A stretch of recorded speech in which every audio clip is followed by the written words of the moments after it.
నువ్వేం చేస్తున్నావు ఇక్కడ? ఇంద్ర, మా ఇంద్ర కనపడడం లేదు. కంప్లైంట్ ఇద్దామని వచ్చాను.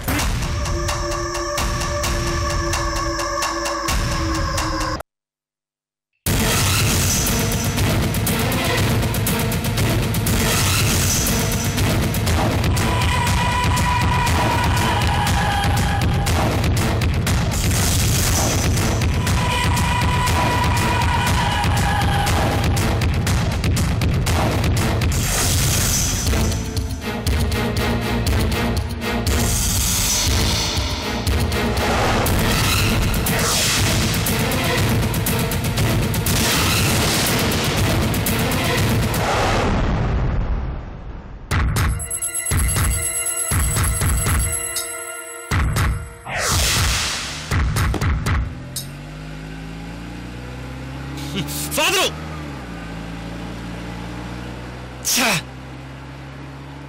బంగారం లాంటి అవకాశం చేజారిపోయింది. ఫాదరు వస్తున్నా.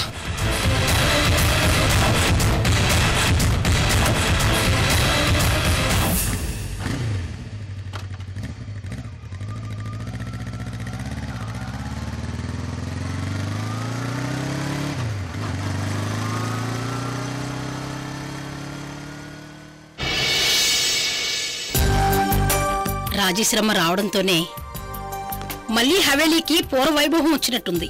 కలకల్లాడిపోతుంది. నన్ను అసలు సరిగ్గా గుర్తుపెట్టుకున్నారో లేదో, ఇంతకు ముందులా మాట్లాడతారో లేదో చూద్దాం.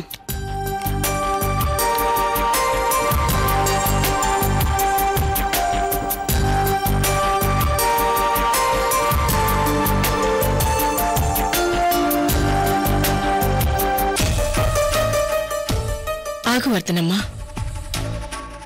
నీతో మాట్లాడదామని వచ్చాను.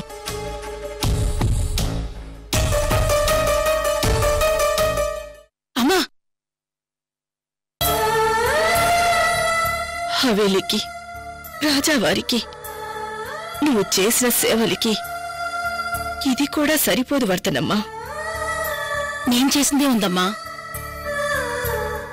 పక్షవాతంతో రాజావారు మంచాన పడ్డప్పుడు నువ్వే కనుక పక్క నుండి చూసుకోకపోతే రాజావారు మనకు దక్కేవారా?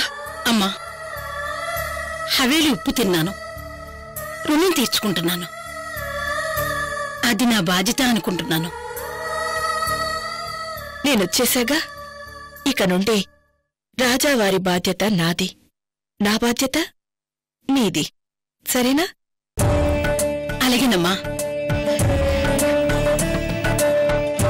అమ్మా, మీరు ఈ పనులు కూడా నేనే చూసుకుంటాను. మీరీ హవేలీకి మహారాణి అమ్మా.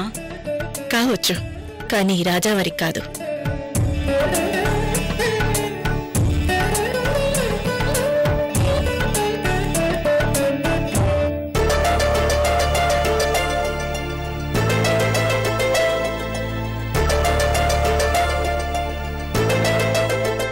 రాజేశ్వరి దేవిని, రాణి రాజేశ్వరి దేవిని, రాణి రాజేశ్వరి దేవిని. ఇప్పుడు నేనొచ్చేశాను,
రాజావారు ఏమైంది?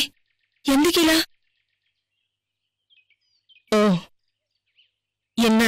మీకు కనబడకుండా దూరంగా ఉన్నానని కోపమా? క్షమించండి, నేను చేసింది తప్పే. కాని మన స్వామీజీ గారు చెప్పినట్లు నడుచుకోవాల్సి వచ్చి దూరంగా ఉన్నాను. అంతేకాని కావాలని కాదు, మిమ్మల్ని ఇబ్బంది పెట్టాలనో బాధ పెట్టాలనో కాదు.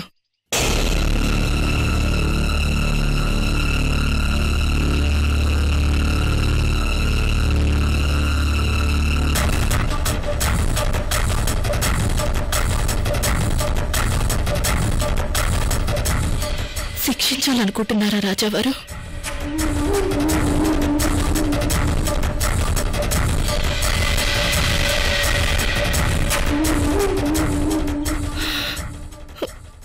ఎప్పుడెప్పుడు హవేలీకి వద్దామా అని ఎంత ఆరాటపడ్డానో మీకు తెలియదు రాజావారు.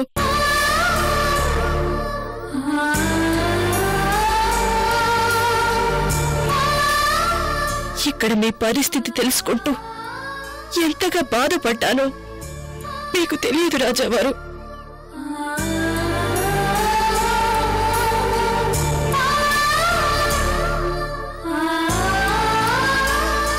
వచ్చాను రాజావారు, నేనొచ్చేశాను. ఇక్కడ పరిస్థితులన్నీ నేను చక్కబెడతాను. మీకు హవేలీకి పూర్వ వైభవం తీసుకొస్తాను.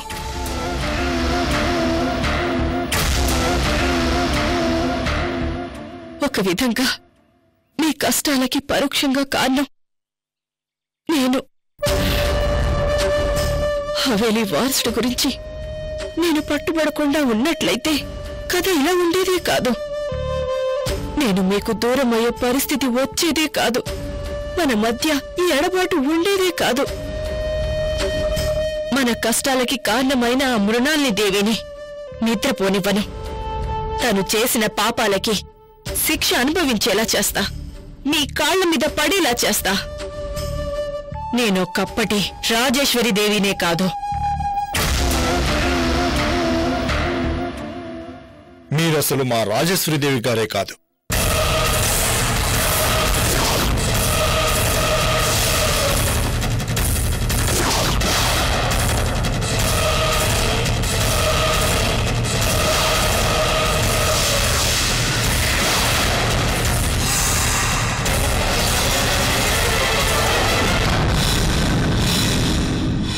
రాజావారు, ఎస్, మీరసలు మా రాజేశ్వరీదేవి గారే కాదు. ఆఫ్ కోర్స్ మీ వల్ల మృణాల్ని ముఖంలో భయం కనిపిస్తోంది. మా కోడళ్ల ముఖాల్లో ధైర్యం కనిపిస్తోంది. హవేలీలో సంతోషం కనిపిస్తోంది. ఇక్కడి వాతావరణంలో పూర్తి మార్పు కనిపిస్తోంది. అది మాకు కూడా సంతోషమే. ఇది మేము కోరుకుంటున్న మార్పే. ఇది కేవలం మా రాజేశ్వరీదేవి గారి వల్ల కలిగే మార్పే. కానీ మీరు మాత్రం మా రాజేశ్వరీదేవి గారు కాదు.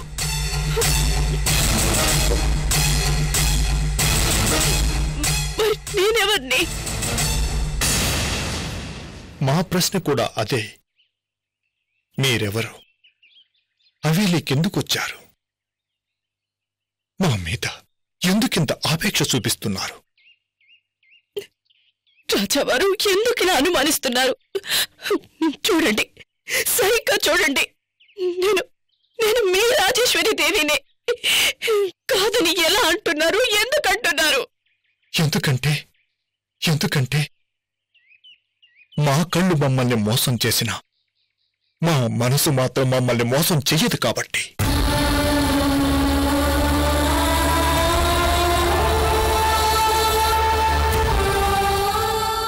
మీ రూపం మమ్మల్ని మోసం చేసినా మా తనువు మమ్మల్ని మోసం చేయదు. మా రాజేశ్వరీదేవి గారు ఏ మాత్రం మాకు దగ్గరగా ఉన్నా మాకు కలిగే అలసటి, ఆ వైబ్రేషన్స్ అది మాకు తెలిసేలా చేస్తాయి.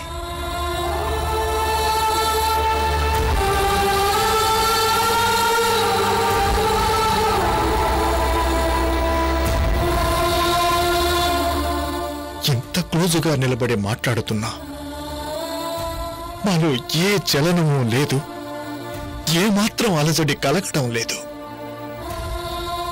ఇది చాలు.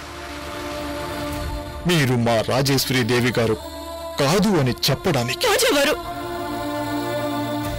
వేరే ఏ సాక్ష్యమో అవసరం లేదు, ఏ రుజువులు అవసరం లేదు. మా మనస్సాక్షి చాలు. అది మిమ్మల్ని తప్పుదోవ పట్టిస్తుంది, మోసం చేస్తుంది. మోసం చేస్తుంది మీరు.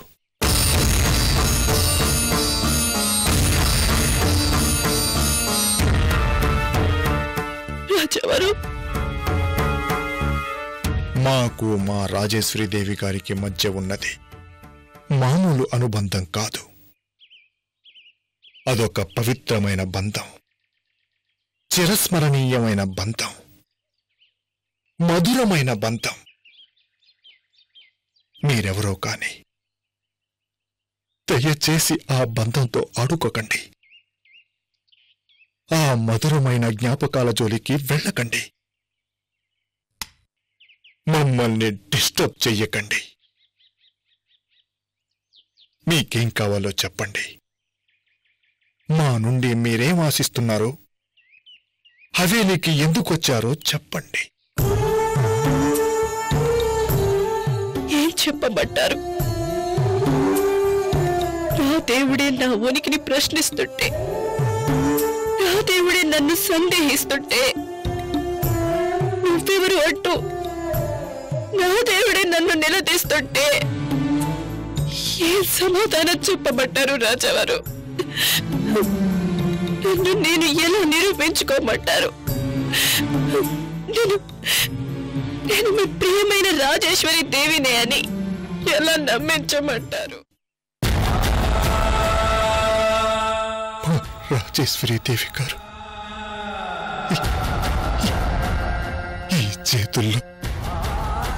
ఈ చేతుల్లో తలపెట్టుకొని కన్ను మూశారు.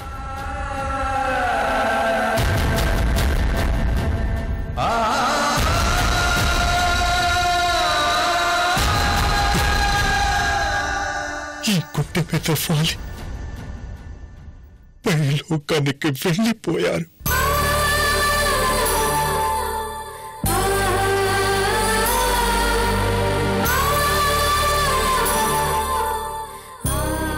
మా కన్నీళ్లతో ఆమెకు తర్పణ వదిలి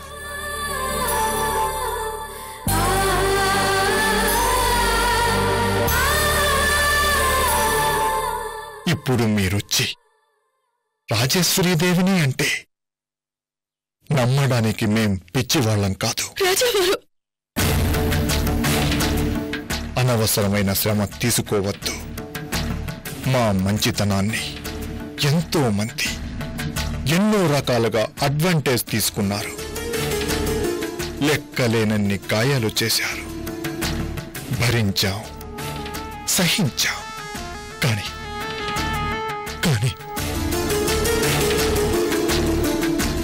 దయచేసి రాజేశ్వరీదేవి గారి విషయంలో మాత్రం మా ఎమోషన్స్ ని హర్ట్ చేయొద్దు. మా బలహీనతతో ఆడుకోవద్దు. మమ్మల్ని ఇలా బ్రతకనివ్వండి. వెళ్ళిపోండి ప్లీజ్. దయచేసి వెళ్ళిపోండి. వెళ్ళిపోండి.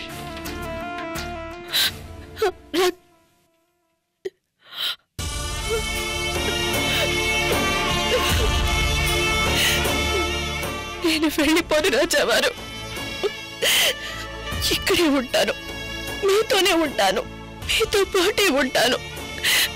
ఇన్ని రోజులు మిమ్మల్ని చూడకుండా ఒంటరిగా ఉన్నాను. ఇక మిమ్మల్ని చూసుకోవాల్సిన బాధ్యత నాకుంది. నేను వెళ్ళలేను.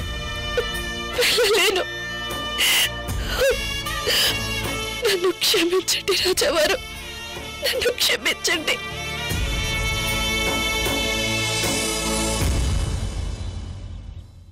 ఫాదరు, ఇవాళ నా చేతిలో చచ్చా ఫాదరు.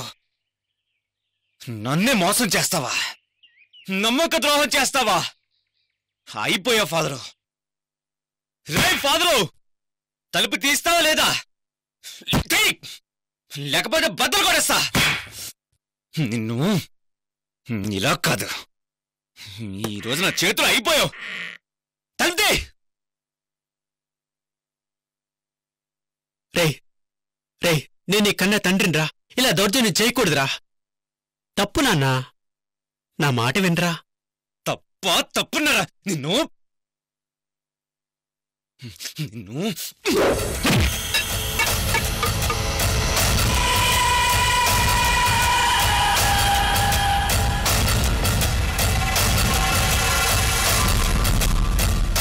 అసలు నువ్వు నా నిజంగానే తండ్రివేనా? నాకు డౌటే. రేయ్, తప్పురా, అలా అనకూడదురా, కళ్ళు పోతాయి. నిజంగా నువ్వు నా తండ్రివి అయితే నాకిలా ద్రోహం చేస్తావా? నాకు ఆ సూర్యగాడిని చంపే అవకాశం దొరికితే గన్ను తీసుకొని పారిపోతావా? రేయ్, నువ్వు మర్డర్ చేసి జైలుకెళ్ళడు నాకు ఇష్టం లేదురా. ఇప్పుడు జరగబోయేది అదే ఫాదరు. నువ్వు గాని మర్యాదగా బయటకొచ్చి ఆ గన్ని నా చేతిలో పెట్టకపోతే ఈ ఇంటిని మొత్తం పెట్రోల్ పోసి తగలబెట్టేస్తా. దరిద్రం వదిలిపోతుంది, మలమల మాడి మసైపోతావు. నీకు కొరి పెట్టాననుకుంటా. దహన సంస్కారం ఖర్చులు కూడా అవసరం లేదు.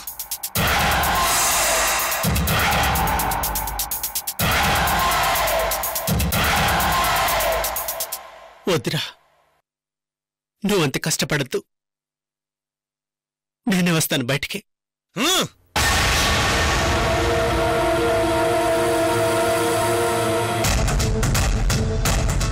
వస్తాను.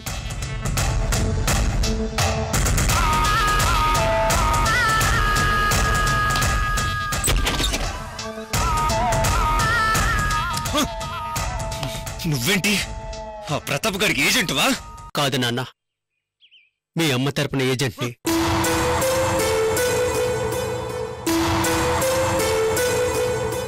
బిడ్డని జాగ్రత్తగా చూసుకోండి అంటూ చేతిలో చెయ్యి వేయించుకుని మాట తీసుకొని చచ్చిపోయిందిరా మీ అమ్మ. నీకు ఆస్తి కలిసొచ్చేలా చేద్దామని, శశిరేఖ నీకిచ్చి పెళ్లి చేద్దామని కొన్ని తప్పుడు పనులు చేశాను.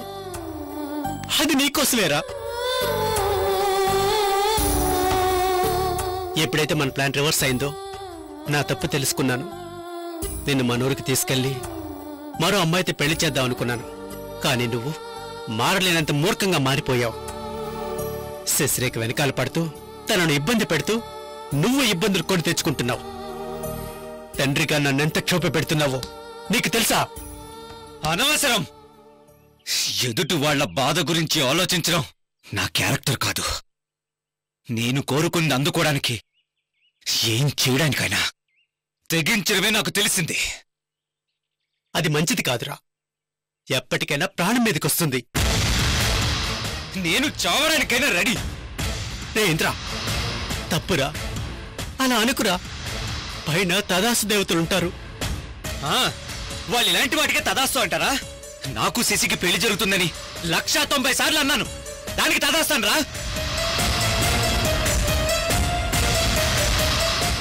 ఇప్పటి వరకు జరిగిన కథలు నాకు అర్థమైన నీతేంటో చెప్పనా? చెప్పరా. నేను బాగుపడాలి అంటే నువ్వు నా పక్కన ఉండకూడదు. నీ దారి నీదే, నా దారి నాదే. ఇంద్రా, ఫాదరు, వెళ్ళిపో. ఇక్కడి నుండి వెళ్ళిపో, దూరంగా వెళ్ళిపో.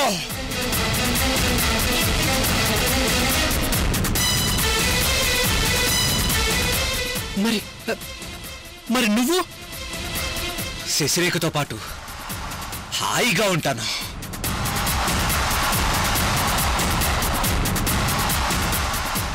నీకు దూరంగా నేను ఉండలేనురా. అదే చేతనైతే ఎప్పుడో నిన్ను వదిలి వెళ్ళిపోయేవాణ్ణి. నువ్వు వెళ్ళకపోతే నేనే వెళ్ళిపోతా.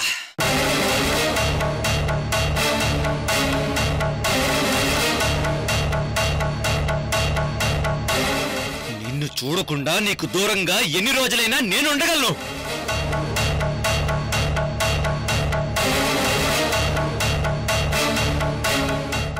చెప్పు, ఏం డిసైడ్ చేసావు?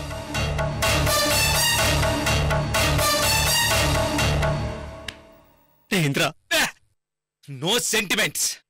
చెప్పు, వెళ్ళాల్సింది నువ్వా నేనా?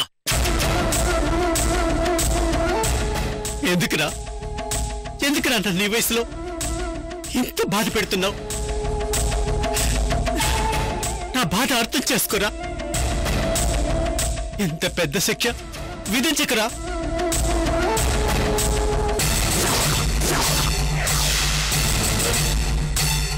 నేను చచ్చిపోయాక వెళ్తావా? చచ్చాను అనుకుని వెళ్తావా? అత్తయ్య గారు, ఓ సహాయం చేయరు? మళ్ళీ బిడ్డను కనేలా ప్రియాంకని ఒప్పించరా? తన మనసు మారేలా చేయరా ప్లీజ్?